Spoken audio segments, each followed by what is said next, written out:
Teja times కి స్వాగతం. Teja time ప్రేక్షకులందరికీ కూడా వినాయక చవితి శుభాకాంక్షలు. వినాయక చవితి అంటే అందరికీ చాలా ఇష్టం కదండి. మరి కాలుష్యం లేని వినాయక చవితిని అందరం చేసుకుందాం.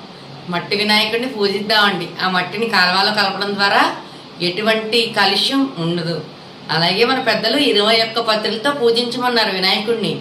ఎందుకంటే అవన్నీ కూడా ఔషధ గుణాలున్న పత్రులు. రేగు, మారేడు, బిల్వం, అలాగా 21 పత్రులు అవన్నీ కూడా ఔషధ గుణాలు ఉంటాయి. కాబట్టి ఆ పూజ వినాయకుడికి చేశాక అదంతా కూడా కాలువలో కలపడం ద్వారా నీరు కూడా కలుషితంలోంచి ఆరోగ్యంగా వచ్చి అది తాగిన ప్రజలు ఈ వర్షాకాలంలో ఎటువంటి అనారోగ్య సమస్యలు ఉండవని భావించి పెద్దలు చెప్పారండి.